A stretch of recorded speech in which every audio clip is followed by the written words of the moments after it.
Welcome to my YouTube channel the English gate. आज हम discuss करेंगे टेंसेस को।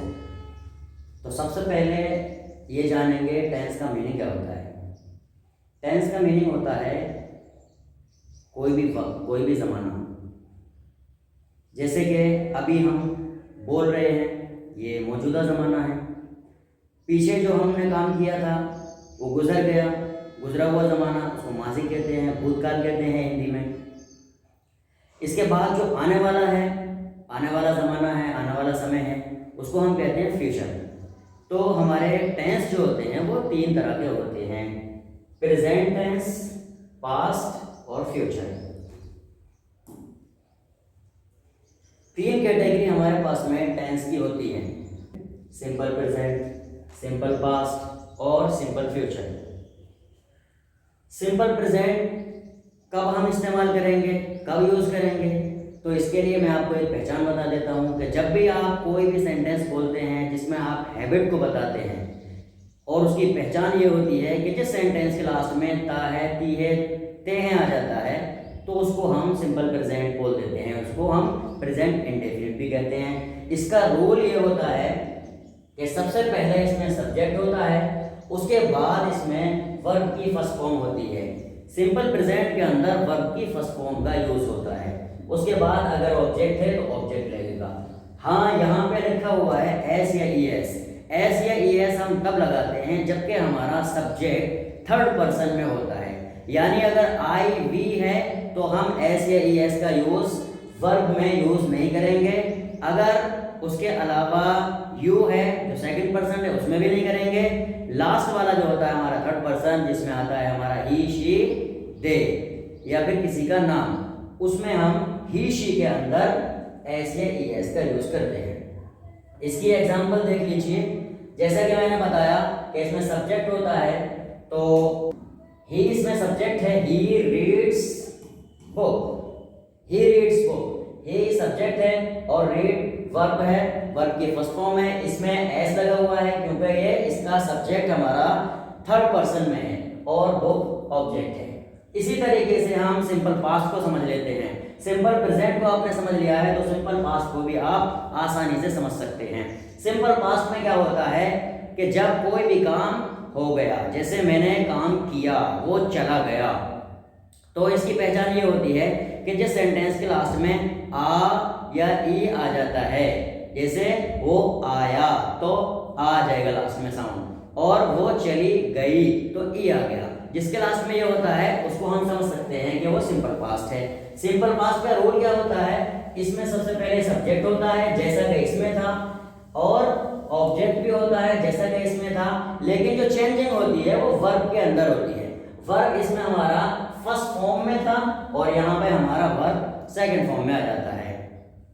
इसकी एग्जांपल देख लीजिए, ही रेड बुक। अब आप कहेंगे ये तो रीड ही लिखा हुआ है, रेड नहीं है। कहेंगे रीड हमेशा रीड लिखा जाता है लेकिन पढ़ा जाता है रेड। रीड, रेड, रेड, तीनों फॉर्म सेम लिखी जाती हैं। सिंपल फ्यूचर को आप देखेंगे तो सिंपल फ्यूचर हमारा ये भी सिंपल प्रेजेंट की तरह होता है, इसमें भी थोड़ा सा फर्क होता है। वो क्या होता है, सब्जेक्ट हमारा सिंपल प्रेजेंट में भी होता है, इसमें भी होता है, और वर्ब की फर्स्ट फॉर्म हमारी सिंपल प्रेजेंट के अंदर भी हमने देखी थी, इसमें होती है, और ऑब्जेक्ट भी होता है, तो ये भी इसमें हमारा मौजूद था। अब सिंपल फ्यूचर में क्या चीज ऐड करनी पड़ती है हमें, विल। फ्यूचर बनाने के लिए सिर्फ विल का हम ऐड कर देते हैं, हमारा सिंपल फ्यूचर बन जाता है। इसकी एग्जांपल देख लीजिए, ही विल रीड बुक, वो किताब पढ़ेगा। अब इसकी पहचान होती है गा, गी, गे से, वो पढ़ेगा, वो आएगा, वो जाएगा। चलिए, अब ये तो जो मैंने एग्जांपल दिए थे वो अफर्मेटिव के थे। इसमें नेगेटिव के एग्जांपल भी होते हैं, नेगेटिव के भी आप देख लीजिए। नेगेटिव में ये होता है कि सब्जेक्ट है, बाकी सारी चीजें हैं, डू डज है, बस नॉट को हम ऐड कर देते हैं तो हमारा ये नेगेटिव बन जाता है। इसके एग्जांपल देख लीजिए, he does not read book, वो किताब नहीं पढ़ता है। इसी तरीके से सिंपल पास्ट में आप देखेंगे तो सिंपल पास्ट में भी थोड़ी सी ही चेंजिंग होती है, क्योंकि यहाँ पे जो डू डस था वो डिड बन जाएगा। अब हमारा नेगेटिव में वर्ब की सेकंड फॉर्म नहीं आएगी, क्योंकि जो हमें सेकंड फॉर्म वर्ब के अंदर लगानी थी वो हमने हेल्पिंग वर्ब के अंदर लगा दी। हमारा डू या डज था और यहाँ पे हमने इसको डिड कर दिया और नॉट हमने नेगेटिव की वजह से लगा दिया। अब इसकी एग्जांपल आप देख सकते हैं, he did not read book. अब इसको रेड नहीं पढ़ेंगे, रीड पढ़ेंगे। He did not read book, वो उसने किताब नहीं पढ़ी। अब सिंपल फ्यूचर का नेगेटिव देख लेते हैं। तो नेगेटिव में जैसा कि मैंने बताया सिर्फ नॉट को हम ऐड करते हैं, नेगेटिव हमारा तैयार हो जाता है सिंपल फ्यूचर के अंदर। देख लीजिए इसकी एग्जांपल देख लीजिए, he will not read book, वो किताब नहीं पढ़ेगा। ये नेगेटिव के एग्जांपल हो गए। अब इंटरोगेटिव कैसे बनाते हैं हम? तो इंटरोगेटिव बनाने का सिंपल रूल हमारा ये होता है कि जो हेल्पिंग वर्ब होते हैं या जो मॉडल वर्ब होते हैं उसको हम पहले ले आते हैं और सब्जेक्ट को उसके बाद ले आते हैं। बस सब्जेक्ट और हेल्पिंग वर्ब में चेंज करते हैं, बाकी हमारा ऑब्जेक्ट चेंज नहीं होता है। देख लीजिए यहाँ पे do does plus subject, affirmative में हमारा सब्जेक्ट पहले था, डू डज बाद में था, इसको हम चेंज कर देते हैं, रिवर्स कर देते हैं, तो डू डज हो गया हमारा। इसकी एग्जांपल देख लीजिए, डज ही रीड बुक, वहां पे ही रीड था, ही रीड्स था, लेकिन इसमें हम कर देते हैं उल्टा, डज ही रीड बुक। तो ये हमारा हो जाता है क्या वो किताब पढ़ता है। अब उसके बाद हम सिंपल पास्ट में जाते हैं। तो सिंपल पास्ट में हम देख लेते हैं कि इंटरोगेटिव को कैसे बनाते हैं। तो सिंपल पास्ट में जो डज था या डू था उसको हमने डिड कर दिया था पहले ही, बस उसको ही हम उठा के शुरू में कर देंगे, हमारा बिल्कुल सेम ऐसा ही रहेगा। तो इसमें डिड ही नॉट रीड हो जाएगा, did he not read book, क्या उसने किताब नहीं पढ़ी। अच्छा, अब हम जब फ्यूचर पे आते हैं तो फ्यूचर में जब इंटरोगेटिव बनाते हैं तो वहां पे विल हमारा हेल्पिंग वर्ब था, तो विल को स्टार्टिंग में कर देंगे, बाकी हमारा सेंटेंस सेम रहेगा, ऑब्जेक्ट को हम सब्जेक्ट को इसके बाद कर देंगे। तो विल ही रीड बुक, क्या वो किताब पढ़ेगा। अब नेगेटिव इंटरोगेटिव हम कैसे बनाते हैं उसको भी हम देख लेते हैं। नेगेटिव इंटरोगेटिव, तो नेगेटिव में बनाने के लिए आपको सिर्फ नॉट को ऐड करना होता है, बाकी आपका सेंटेंस जैसा इंटरोगेटिव अफर्मेटिव था वैसा ही रहेगा। तो डज या do plus subject not, verb की फर्स्ट फॉर्म और object. Does he not read book, क्या वो किताब नहीं पढ़ता है, क्या वो किताब नहीं पढ़ता है। अब सिंपल पास्ट में नेगेटिव इंटरोगेटिव बनाते हैं तो डिड लगा देते हैं, बाकी पूरा सेम रहता है सिंपल प्रेजेंट की तरह। Did he not read book, क्या उसने किताब नहीं पढ़ी। अब आ जाते हैं हम सिंपल फ्यूचर पे। तो सिंपल फ्यूचर में क्या होता है कि जो विल था, विल के बाद में आपने सब्जेक्ट लगाया, उसके बाद नॉट लगा देंगे। नेगेटिव है तो नेगेटिव का जो नेगेटिव की जो पहचान होती है उसको लगा देते हैं नॉट। तो will he not read book, क्या वो किताब नहीं पढ़ेगा। ये तो हमारे हो गए सिंपल प्रेजेंट या सिंपल पास्ट या सिंपल फ्यूचर के। अब आ जाते हैं हम कंटिन्यूअस पर। तो कंटिन्यूअस क्या होता है, जब भी कोई काम लगातार होता है उसको हम कहते हैं कंटिन्यूअस, प्रोग्रेस में है काम। अब वो प्रेजेंट, पास्ट और फ्यूचर। प्रेजेंट कंटिन्यूअस में इज एम आर का यूज होता है और कंटिन्यूअस प्रोसेस है, उसके लिए हम वर्ब के साथ आईएनजी फॉर्म को यूज करते हैं। तो हमारा ये प्रेजेंट कंटिन्यूअस बनकर तैयार हो जाता है। अब इज हमारा ही शी के साथ आ जाता है, नाम के साथ आता है, एम आई के साथ आता है और आर यू वी दे के साथ आता है। तो इसकी एग्जांपल देख लेते हैं। आई एम रीडिंग बुक, मैं किताब पढ़ रहा हूँ। अब इसके बाद हम पास्ट कंटिन्यूअस को देखते हैं। इसमें मौजूदा जमाने में कोई काम हो रहा है तब हमने कहा पास्ट, जैसा कि मैंने पहले ही बता दिया पास्ट गुजरे हुए जमाने को कहते हैं। तो कोई काम हो रहा था, पीछे हो रहा था, अभी नहीं हो रहा है, तो उसको भी हम कंटिन्यूअस में करते हैं। तो ये पास्ट कंटिन्यूअस हो जाता है। जैसे कि यहाँ पे इज एम आर था, अब इज एम आर को हम सेकंड फॉर्म में कर देते हैं पास्ट में, तो वो वॉज वर्ब हो जाता है। तो वॉज वर्ब का यूज होता है सब्जेक्ट वॉज वर्ब और फिर आईएनजी फॉर्म ऑब्जेक्ट। तो I was reading a book, मैं किताब पढ़ रहा था। फ्यूचर कंटिन्यूअस में हम जाते हैं तो वहां पे हो जाता है हमारा विल बी। सिंपल फ्यूचर में विल था, यहाँ पे विल बी हो गया हमारा।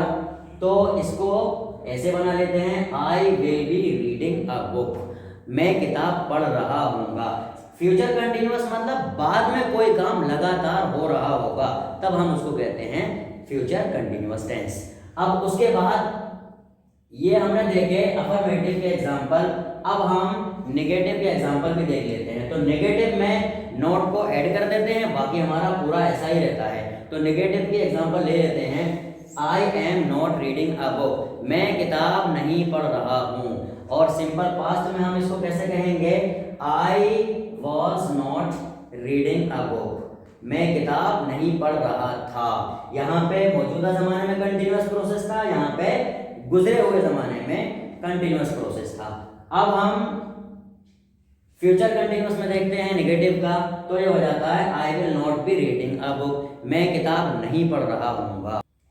इंटरोगेटिव में हम इन्हीं हेल्पिंग वर्ब को हम शुरू में कर देते हैं, क्योंकि इंटरोगेटिव का हमारा सिंपल रूल है, जो भी हेल्पिंग वर्ब होते हैं वो शुरू में आ जाते हैं, सब्जेक्ट बाद में आ जाता है। तो इसको हम ऐसे कर देते हैं, am I reading a book, क्या मैं एक किताब पढ़ रहा हूँ। अब इसको हम पास्ट में लेके जाते हैं, तो पास्ट में लेकर के जाते हैं तो ये वॉज था, वर था, तो was I reading a book हो जाएगा। जब हम इसको फ्यूचर कंटिन्यूअस में लेकर के जाते हैं तो वहां पे क्योंकि विल भी स्टार्ट था तो विल से स्टार्ट होगा, will I be reading a book, क्या मैं किताब पढ़ रहा हूँगा। अब उसके बाद फिर हम नेगेटिव बनाते हैं प्रेजेंट कंटिन्यूअस का, तो उसको हम नॉट लगा करके बना लेते हैं, बाकी हमारा सिंपल रूल वही रहता है। तो इसकी एग्जांपल देख लेते हैं, am I not reading a book, am I not reading a book का मतलब होता है क्या मैं किताब नहीं पढ़ रहा हूँ। उसके बाद फिर हम देखते हैं पास्ट कंटिन्यूअस टेंस के इंटरोगेटिव को, जो नेगेटिव में होता है, तो उसमें भी हम नॉट लगा लेते हैं। वॉज हमारा लगा हुआ था वॉज पर, तो वॉज पर का यूज करेंगे, बाकी हम नॉट लगा देंगे। इसकी एग्जांपल देख लेते हैं, was I not reading a book, क्या मैं एक किताब नहीं पढ़ रहा था। अब उसके बाद फ्यूचर कंटिन्यूअस का देखते हैं, तो फ्यूचर कंटिन्यूअस में भी आप नोट लगा करके बना देते हैं, बाकी आपका विल था, विल भी था, वो सेम का सेम बाकी रहेगा। तो इसकी एग्जांपल देख लेते हैं, will I not be reading a book, क्या मैं एक किताब नहीं पढ़ रहा हूँगा। उसके बाद अब हमारा नंबर आता है अगला परफेक्ट का। अब परफेक्ट में, प्रेजेंट परफेक्ट में हम क्या करते हैं, तो प्रेजेंट परफेक्ट की जो पहचान होती है उसकी पहचान ये होती है कि कोई भी काम हो चुका है, कंप्लीट हो गया है, तो इसकी जो पहचान होती है वो है चुका है, चुकी है, चुके हैं, चुका हूँ। और इसका जो रूल होता है वो होता है subject plus have has plus verb की थर्ड फॉर्म। अच्छा, परफेक्ट कोई सा भी हो, चाहे वो प्रेजेंट हो, पास्ट हो या फ्यूचर हो, उसमें हमेशा वर्ब की थर्ड फॉर्म ही यूज होगी, उसमें हमेशा वर्ब की थर्ड फॉर्म ही यूज होगी। तो इसकी एग्जांपल आप देख लेते हैं अफर्मेटिव की, कैसे बनेगा, he has written a letter, उसने एक खत लिखा है या वो एक खत लिख चुका है। अब उसके बाद में हम इससे कंपेयर कर लेते हैं, इसमें क्या होगा, यहाँ पे हैव हैज था जो प्रेजेंट को इंडिकेट करता है, यहाँ पे पास्ट है तो पास्ट में जब हैव हैज को लेके जाते हैं तो वो हैड बन जाता है। अब इसका मतलब ये होता है पास्ट परफेक्ट का कि कोई भी काम हो चुका था, तो पहले ही हो चुका था, उसको हम कहते हैं पास्ट परफेक्ट। तो उसकी एग्जांपल देख लेते हैं, he had written a letter, उसने एक खत लिख लिया था या वो एक खत लिख चुका था। अब इसी को हम जब नेगेटिव में बनाते हैं तो नॉट लगा देते हैं, बाकी हमारा सिंपल रूल पूरा ऐसा का ऐसा ही बाकी रहता है। इसकी एग्जांपल देख लीजिए, he has not written a letter, नहीं उसने एक खत नहीं लिखा है या वो एक खत नहीं लिख चुका है। उसके बाद हम पास्ट परफेक्ट में देखते हैं, तो पास्ट परफेक्ट क्योंकि पास्ट है तो था आएगा इसमें, तो इसके लिए हम नेगेटिव में नॉट लगा देते हैं। और इसकी एग्जांपल आप देखें, he had not written a letter, वो एक खत नहीं लिख चुका था। उसके बाद में फिर हम बनाते हैं इंटरोगेटिव सेंटेंस, जो हमारे सारे टेंसेस में बनते हैं, तो परफेक्ट से भी बनते हैं। तो इसमें देख लेते हैं, हैव हैज क्योंकि हेल्पिंग वर्ब है, इसको शुरू में कर देंगे, तो इसको हम बनाएंगे has he written a letter, क्या वो एक खत लिख चुका है।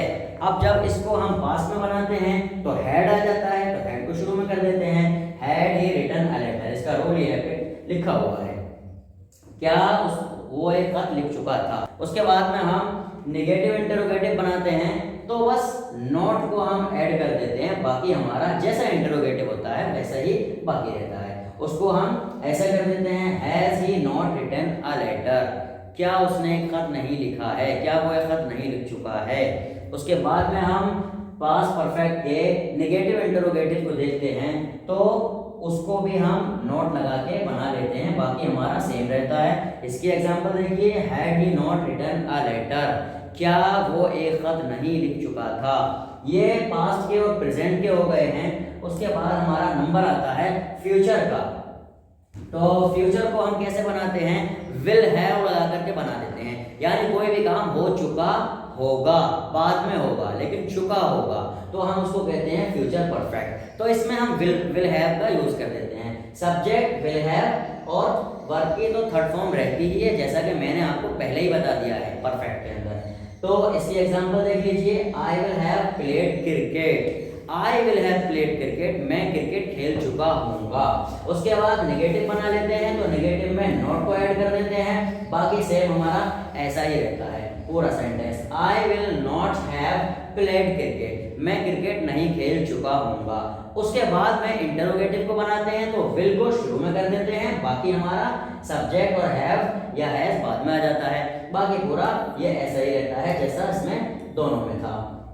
तो इसकी एग्जांपल होती है, will I have played cricket, क्या मैं क्रिकेट खेल चुका हूँगा।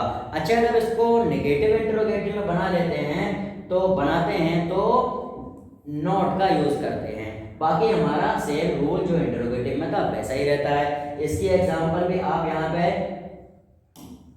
देख सकते हैं, will I not have played cricket, will I not have played cricket, क्या मैं क्रिकेट नहीं खेल चुका हूँगा। ये हमारे परफेक्ट के कंप्लीट हो चुके हैं। उसके बाद हमारे पास में एक टेंस और रह जाता है जो परफेक्ट कंटिन्यूअस होता है। परफेक्ट कंटिन्यूअस का मतलब ये होता है कि ये टाइम को बताता है कि किसी भी टाइम से आपका काम कंटिन्यू चल रहा है।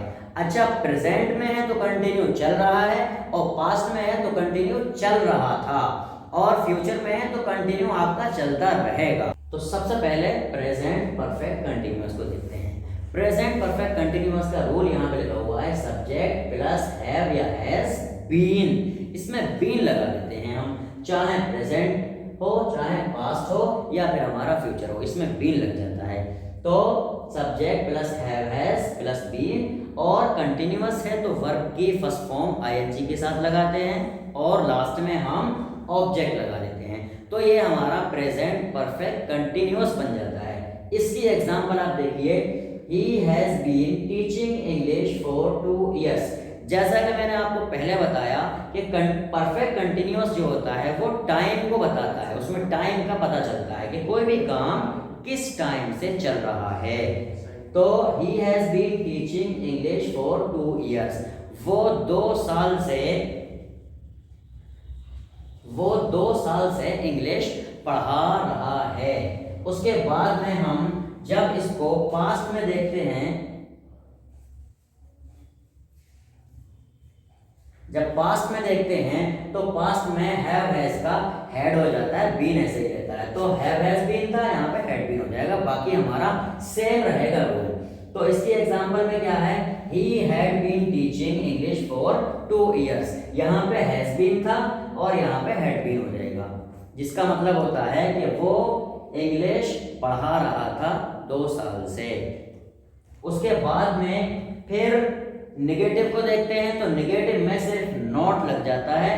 अच्छा, नॉट कहाँ पे लगता है, तो नॉट हमारा हैव या हैज के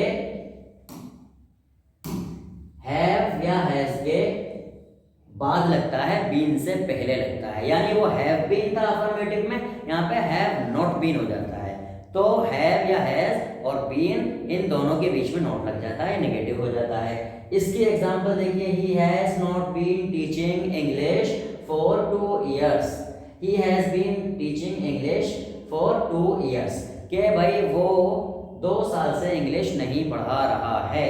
उसके बाद में जब पास्ट में चलते हैं हम, तो पास्ट में भी हमारा सेम रूल है, यहाँ पे have been, have not been था, यहाँ पे हैड नॉट बीन हो जाएगा, बाकी हमारा पूरा ऐसा सेम का सेम रहेगा।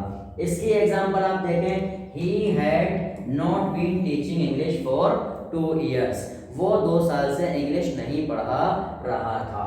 उसके बाद में फिर इंटरोगेटिव बनता है। तो इंटरोगेटिव बनाने का कायदा आपको बार बार बताने की ज़रूरत नहीं है, आप समझ चुके हैं कि उसमें हेल्पिंग वर्ब को शुरू में कर देते हैं। तो है जो भी था उसको शुरू में कर देंगे, सब्जेक्ट बाद में हो जाएगा बीन, उसके बाद फिर पूरा ऐसे रहेगा। तो इसकी मिसाल यहाँ पे है, has he been teaching English for 2 years। Last में क्योंकि क्वेश्चन वर्ड आया तो क्वेश्चन मार्क लगा देते हैं। क्या वो 2 साल से इंग्लिश नहीं पढ़ा रहा है? अब जब हम पास्ट में जाते हैं तो यहाँ पे हैव हैज था, यहाँ पे हैड हो जाएगा, बाकी हमारा सेम रहेगा। Had he been teaching English for 2 years। क्या वो 2 साल से इंग्लिश पढ़ा रहा था? उसके बाद में फिर हमारा लास्ट आता है निगेटिव इंटरोगेटिव। तो निगेटिव इंटरोगेटिव में जब भी निगेटिव बनाते हैं तो नोट को हम यूज करते हैं। तो यहाँ पे नोट का यूज कर लेंगे। तो सबसे पहले यहाँ पे सब हेल्पिंग वर्ब आएगा, उसके बाद फिर सब्जेक्ट, फिर नोट, फिर बीन से लेके लास्ट तक का सेंटेंस यहाँ पे पूरा रूल आ जाएगा। तो इसकी एग्जांपल होगी, has he not been teaching English for 2 years।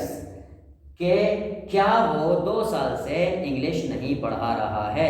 उसके बाद फिर हम लास्ट देखते हैं पास्ट परफेक्ट कंटिन्यूअस का, जो होता है नेगेटिव इंटरोगेटिव। तो यहाँ पे हैव नॉट बीन था, यहाँ पे हैड नॉट बीन हो जाएगा। तो उसकी एग्जांपल ये है, he had he not been teaching English for 2 years। क्या वो 2 साल से इंग्लिश नहीं पढ़ा रहा था। अब उसके बाद में हमारा जो लास्ट नंबर आता है वो होता है future perfect continuous. Future perfect continuous का जो यूज होता है वो कम यूज होता है, लेकिन क्योंकि ये टेंस है इसलिए हमें इसको भी पढ़ना है। फ्यूचर परफेक्ट, अब फ्यूचर परफेक्ट का रोल क्या होता है? तो रोल यहाँ पे फ्यूचर परफेक्ट का लिखा हुआ है कि सब्जेक्ट होता है will have been, will have been होता है यहाँ पे। अब विल हैज बीन नहीं होगा इसमें हमेशा विल हैव बीन ही रहेगा, चाहे आपका सब्जेक्ट कोई सा भी हो, कोई सा भी प्रोनाउन हो, ही शी हो या आई भी हो या यू हो, दे हो, कोई सा भी हो, यहाँ पे विल हैव बीन ही रहेगा। बाकी जो था लास्ट तक यहाँ से लेके यहाँ तक वर्ब की फर्स्ट फॉर्म आईएनजी के साथ ऑब्जेक्ट या सिंस या फॉर और टाइम, ये हमारा प्रेजेंट परफेक्ट कंटिन्यूअस में भी और पास्ट परफेक्ट कंटिन्यूअस में भी था, तो ये सेम रहेगा। इसकी एग्जांपल आप यहाँ पे देख सकते हैं, you will have been speaking English since 2025। यानी क्योंकि ये फ्यूचर कंटिन्यूअस है, फ्यूचर परफेक्ट कंटिन्यूअस है, तो ये अभी काम नहीं हो रहा है, ये काम बाद में होगा। यानी अभी आप पढ़ाई कर रहे हैं, अभी आप इंग्लिश सीख रहे हैं, टेंसेस को सीख रहे हैं, तो 2025 से आप इंग्लिश बोलने लगेंगे, ठीक है। और उसके बाद में फिर आप नेगेटिव देखते हैं, तो नेगेटिव में सब्जेक्ट विल और हैव बीन के बीच में नॉट आ जाता है। बाकी यहाँ से लेके रूल आपका सेम रहेगा जैसा अफर्मेटिव में था। तो इसकी एग्जांपल आप देख लीजिए, you will not have been speaking English since 2025। तो इसका मतलब ये होगा कि आप 2025 से इंग्लिश नहीं बोल रहे होंगे। अच्छा, मैं अभी आपको एक रूल बताना भूल गया था सिंस और फॉर का। तो सिंस और फॉर का जो यूज होता है वो इस तरह होता है कि अगर आपका जो टाइम है वो स्पेसिफिक है, यानी आप कल से ये काम करेंगे तो सिंस लगा देंगे। अगर आपने कहा कि 2025 से, तो स्पेसिफिक टाइम है तो आपने सिंस का यूज किया। लेकिन आपने कहा 2 साल के बाद, 2 मिनट के बाद, 2 मिनट से पहले, इस तरीके से अगर आप यूज करते हैं इंडेफिनिट टाइम का, तो आप फिर फॉर का यूज करते हैं। चलिए आगे बढ़ते हैं, इंटरोगेटिव पे आते हैं। इंटरोगेटिव में जो हेल्पिंग वर्ब होता है शुरू में आ जाता है, फिर सब्जेक्ट, फिर हैव बीन, बाकी सेम रहता है लास्ट तक। तो इसकी एग्जांपल देख लीजिए, will you have been speaking English since 2025। Last में क्वेश्चन मार्क लगा देते हैं कि क्या तुम 2025 से इंग्लिश बोल रहे होगे। उसके बाद में लास्ट में आता है नेगेटिव इंटरोगेटिव। तो यहाँ पे ये यहाँ से यहाँ तक सेम था अफर्मेटिव इंटरोगेटिव की तरह, लेकिन फिर नॉट बीच में आ गया। बाकी फिर यहाँ से लेके लास्ट तक पूरा रोल सेम बाकी रहेगा। तो इसकी एग्जांपल आप देख लेते हैं, will you not have been speaking English since 2025। अब इसका मतलब ये होगा कि क्या तुम 2025 से इंग्लिश नहीं बोल रहे होगे। तो ये थे हमारे टेंसेस जो आई होप कि आपको क्लियर हो गए होंगे। अगर आपको क्लियर हो गए हों, समझ में आ गए हों, तो प्लीज़ आप हमारे चैनल को सब्सक्राइब कीजिए